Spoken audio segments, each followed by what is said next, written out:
Hello and welcome to the introduction of Love's Embrace. On the pathway to spiritual realization, we learn a great deal of wonderful new mind programs and energetic transferences that allow the body and the mind to open and receive expressions of divine or the sacred source consciousness. We may become mesmerized by the heightened feelings that come with these sensations and the feeling of power or empowerment. These are known in Hinduism as Shakti energy, or what I prefer to call the primordial cosmic source energy and the dynamic forces that move through the entire universe. These forces are so extremely powerful that one can get lost in the belief that they are what does the healing, and that they are the healing, when all they really are is a temporary taste of the divine source in moving action. Because these experiences feel so good, we can get addicted to the feel-good sensation just the same as any other sort of substance or activity that gives us external pleasure. Going within and becoming aware of the energy that is arising is the only permanent solution to healing any aspect of separation, grief, anger, depression, discomfort, etc. Turning one's attention within doesn't mean that we think about the inner discomfort, rather than that we become aware of which sees all of it. Over my many years of spiritual development, I've witnessed a great deal of feel-good practices that bypass the ability to truly meet the energies of unresolved trauma that remains hidden and dormant in the body. Although I don't believe we need to practice deep releasing traumatic catharsis, nor constant repetitive psychological-based approaches, the simple awareness that meets the core state of separation and those feelings of abandonment and unworthiness, guilt or betrayal experienced most commonly between the human developmental stages from 0 to 28, I can make immense difference in the true healing of the soul. Sometimes it takes more than to just watch the emotional movement from a detached position. Sometimes it may take help to follow the energy that is arising back through the multiplicity of stories that we have experienced through our lives, to the very first moment we experienced the feeling of separation in the first place. Once we are able to see the continuing behavioural pattern caused from childhood trauma, then we are self-empowered to heal ourselves more deeply and authentically. There is never one emotionally charged reaction that cannot be traced back to early childhood or teenage years. Therefore, absolutely every human being carries the gift of trauma as the key to awakening to our true nature. It may not be essential that these trapped, suppressed subconscious memories are met, but it does help to make a personal connection as to why we react to the things as we do. Once mastered, we are able to quickly acknowledge the fixation on repressed feelings and rising conditioned beliefs and thoughts and diffuse them instantly. When these blocked energy patterns are recognized and released, they leave a new sense of inner spaciousness and freedom. That new space that is now empty of unconscious energy is available to be filled with a sense of gentle peace and calm. From here on, the only requirement is to be a vigilant observer of all things that arise in your conscious field of awareness. Absolutely everything in life is an opportunity to awaken to our true nature of infinite conscious divine love.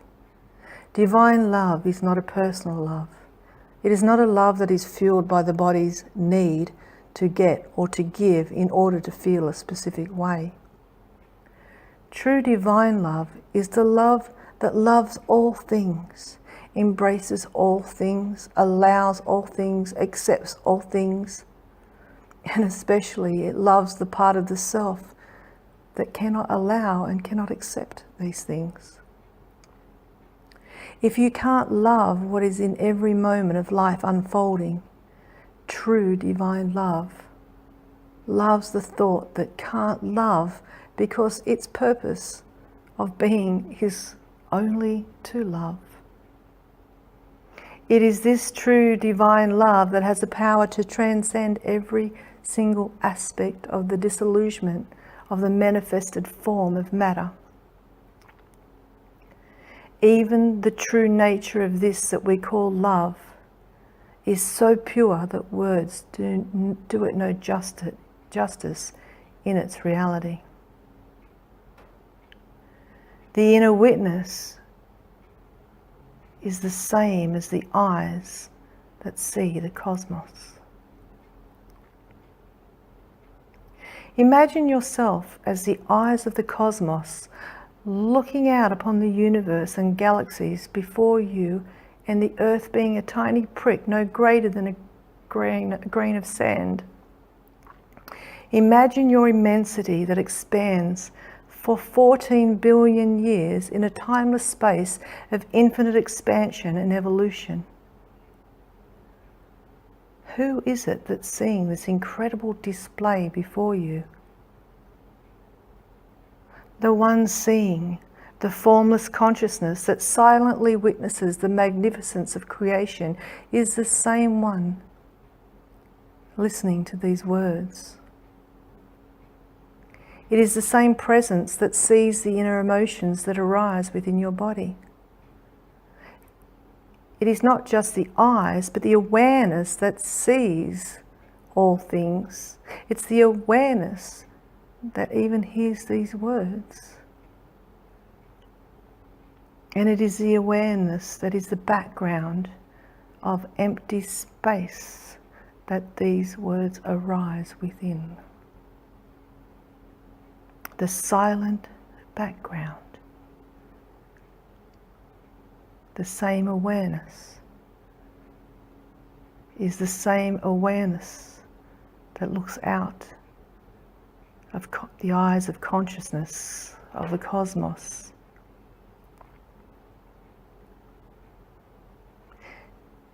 And even if you're reading this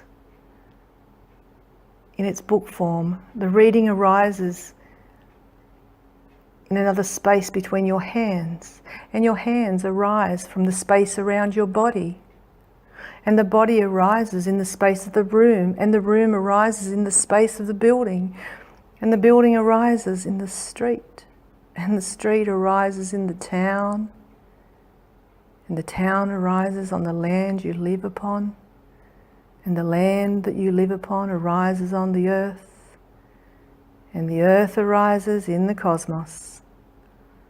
And the cosmos arises once again in the presence of the universal conscious mind, and the universal conscious mind seeing all of this in empty silence.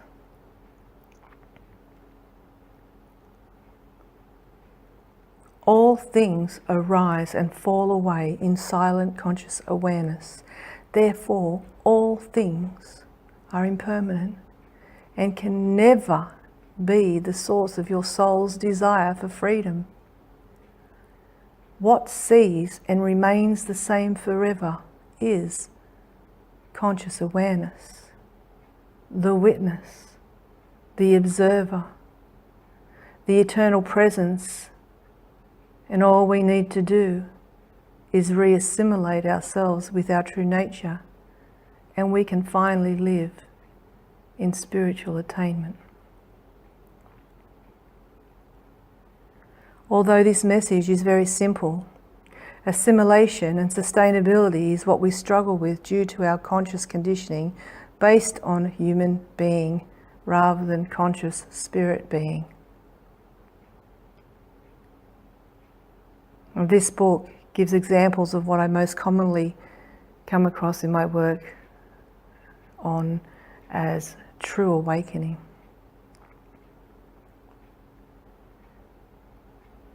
Every day I sit in my office speaking with clients from all walks of life. Some people come in to question why others in life act and behave the way that they do. One of the greatest bypasses of experiencing the true awakening is that so many people think it's normal to blame outside influences for their own discomfort, rather than once again go within to find the part of themselves that is the inner child screaming out to belong, to be accepted, to be acknowledged, and to be loved.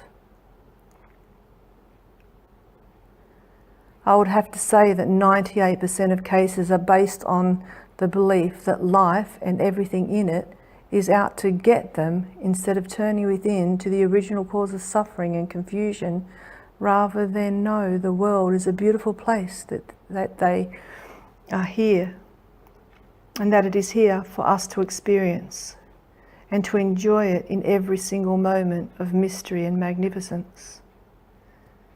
To feel the warmth of the sun upon the face, to enjoy the rain that falls upon the earth, to feel all of nature, animals and humanity. To listen to the mystery that creates the sound of the birds singing and the waves crashing upon the shore. It is here as a gift of the Creator for us to taste it all.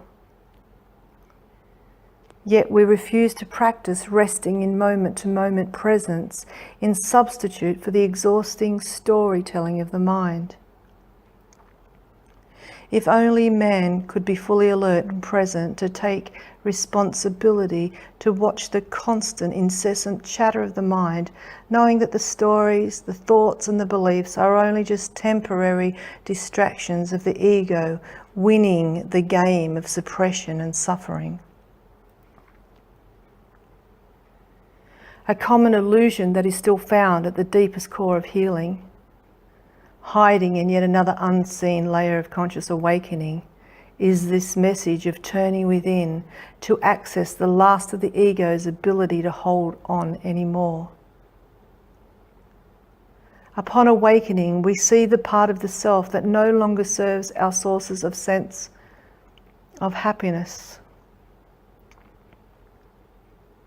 We first source our happiness through external objects that make us feel good, through relationships, sex, drugs, alcohol, eating, shopping, exercising, watching TV, being distracted by the internet. Then we have a realization that the objects of the world only temporarily fulfillment is based upon. But this need is based on the psychological development stages of human needs of survival.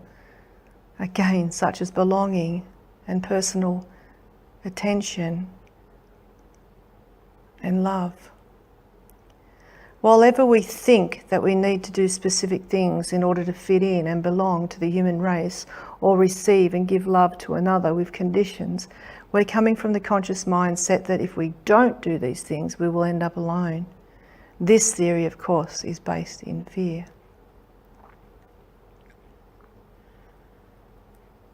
An example for myself was when I was trying to give up smoking cigarettes.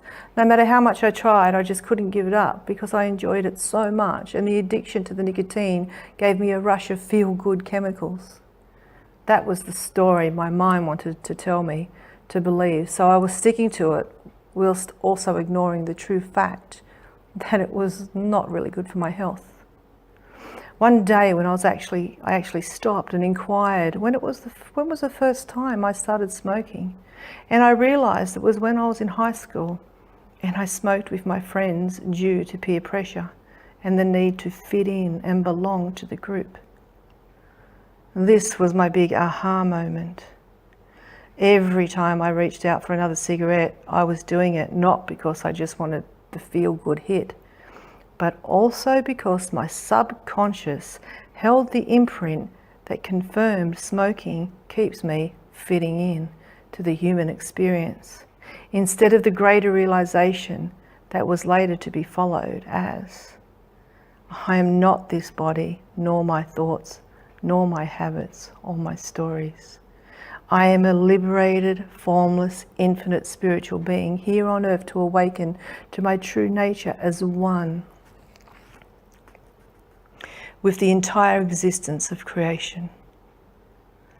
Smoking kept me locked into a contracted and limited human body whose belief continued to exist around a subconscious group of 14-year-old teenage school kids, instead of an unlimited, expansive, infinite cosmic being.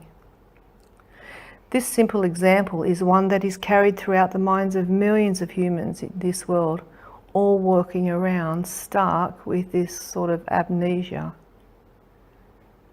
Because we, as intelligent beings, continue to educate and evolve, we are moving further away from awakening to the true nature of our soul rather than closer.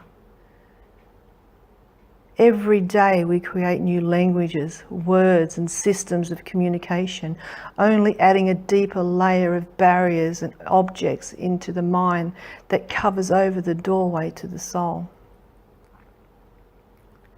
We've even now put a system into place that trains the mind in all its words and storytelling with another overlaying story to make the other thoughts feel better. This brings a small amount of ease to the mind by replacing negative thoughts with positive thoughts, but still does not address the true problem of suffering of humanity. It is the egoic mind that creates our suffering. It is our response or reaction to the thoughts which leave us in a space of conflict, anxiety, confusion, fear and despair. We tell ourselves a story about our thoughts, which then become felt as emotions, and before we know it, we quickly look outside of ourselves to find a quick fix to make us feel better. This occurs through running back over our mental patterns and doing what that originally helped us forget the problem and feel better in the first place. We disassociate from our suffering by reaching back out for a substance, a person, an activity, or something else to feel better, rather than stopping, going within, consciously acknowledging the emotion and its original cause, and simply witnessing it in its energetic presence within the body. Therefore, it isn't life that is the problem. It is identification with the thought that's the problem. Whether our thoughts are positive or negative, it is the thoughts about the body that creates the suffering. We create stories in the mind about me through thoughts, giving us an identification with the physical, limited self, once again, rather than the true nature of self that is fully present, alert, intuitive, and in touch with existence. Anytime we focus on this mind-made story and thoughts about me, we suffer, no matter if the story is negative or positive. We suffer because we have lost our connection with the true self, that which is wordless, formless, timeless, and eternal. This means that thoughts, speech, forms, objects, and anything that is limited by a concept, a theory, a program, or patterns based on the grasping and fixation of the human mind is what will always hold us back from setting ourselves free and liberating us from pain. This does not mean that concepts, theories, programs, and patterns of life are all negative, as they are a wonderful expression of human intelligence and evolution, as well as the plan of divine perfection. Without knowing the unconscious, could we awaken to our true conscious nature? How we perceive and relate and respond to the two aspects of consciousness, either in content or concept, relative or absolute, is also the perfection of the soul's journey, and therefore is a part of life by no mistake. It is our conditioned mind programs that create our sense of fear and depression, insecurities, confusion and self-worth. And we're once again, when we move back into avoidance of these things through the outward search to eliminate or ease the mental and emotional trauma that comes with the outcomes of such beliefs and ideals. Eventually we realize that the things we grasp onto externally either stop working or they just keep us spiraling further down the rabbit hole that we question what life is all about, and for some isn't worth living. We cycle through so many different ways to find our way out of suffering, only to find that although they may give us temporary relief, they never really give us the total way out. We begin with believing that monetary things will give us a way out, and then we believe that one more esoteric way will do it. But they too eventually stop working, leaving us asking one more time. If that's not it, then what is? The journey of finding the truth is one that can be very tiring, yet in the process of total exhaustion and letting go of everything we try to do to get the truth is where the truth is revealed. The answer is found in the end of seeking, in the place where we no longer look to find the answers to life by constantly following the mind, our thoughts, and the mind and thoughts of others. The truth is then either revealed by direct consciousness itself, as it was for myself, or is experienced and shared by a teacher that has themselves uncovered the liberating truth and directs this simple message of truth to others whom are ready to hear. When we hear the truth, it is a song to the heart and soul that cannot be denied, for there is an immediate sense of liberation, freedom, and an all-encompassing sense of noticing and knowing.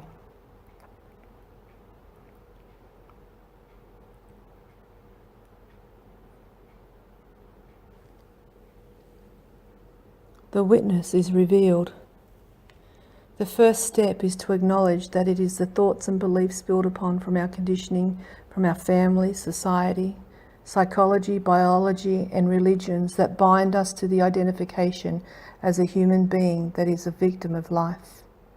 The second step requires constant commitment and vigilance as the awareness or the one who witness all these thoughts that arise within our minds, which also eventually shows us the incessant insanity of separation going on in the minds and stories of all of others.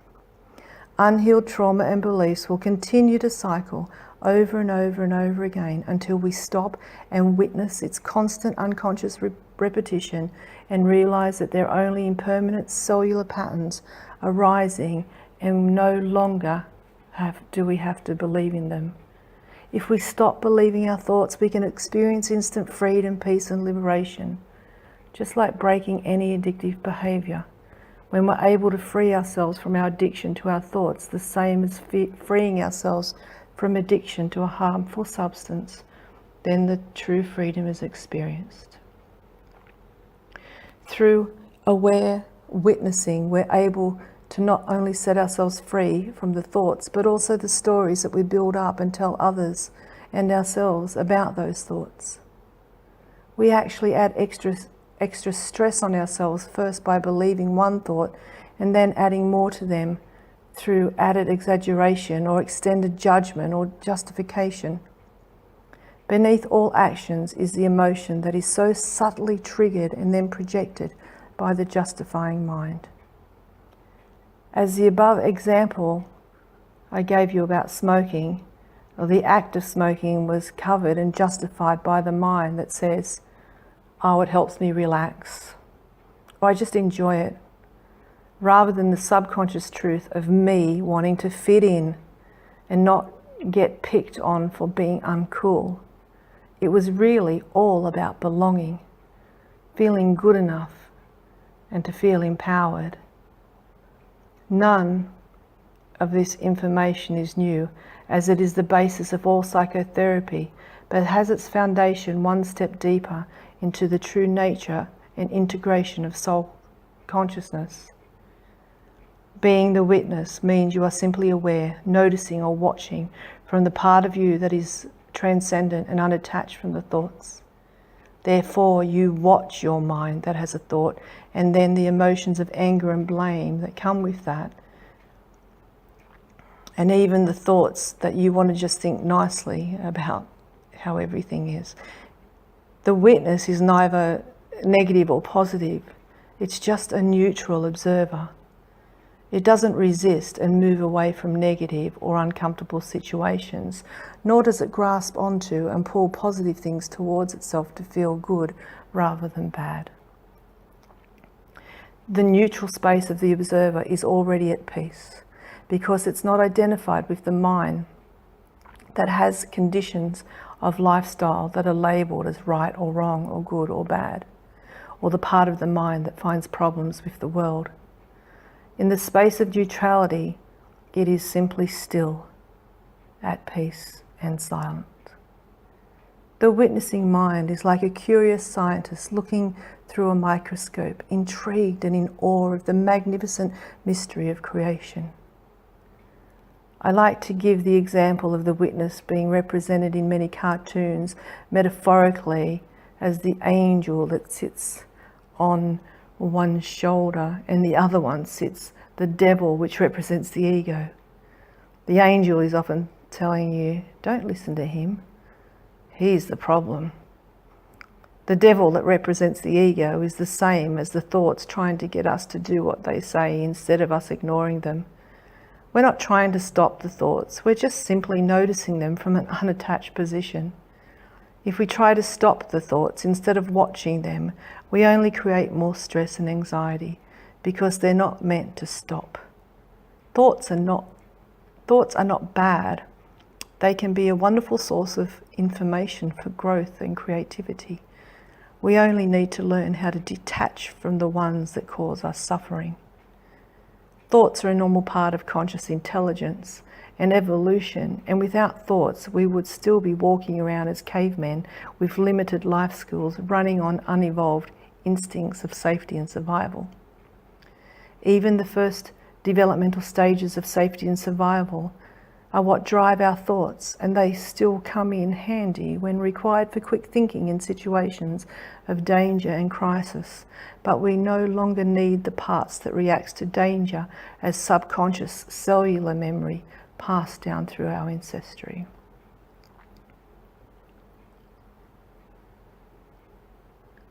The thoughts and voices in our heads are the same as the thoughts and voices in every other person's heads that we speak to daily. This isn't a single personal problem. This is a collective global problem of humanity and is the same for every single living human being. Therefore, we're literally swimming in a cesspool, an ocean of rubbish, rather than an ocean of pristine, clear consciousness. Some of the waves smash against our lives likened to storms and huge crashing waves, and others may be like little ripples along the sand line. Either way, they are unceasing movement that never allows us to fully relax, as we're always wired and prepared for the next stormy waters. In the deepest depths of the ocean, there is nothing but a palpable silence and stillness that lays resting, not affected by the external movement. And this too is a metaphor for the being and for the presence for your awakening. The core of the depth of the ocean is like consciousness, and the witness that just rests silently and unmoving, simply allowing the waves to come and go without being affected by them. Both the ocean of consciousness and the waves of unceasing movement, like the mind, are made of the same substance. Therefore, they are one and the same, expressing itself in different forms. This is who you are in your deepest true nature. You are the deep, quiet, peaceful ocean. Yet you have been taught to believe that you are the waves.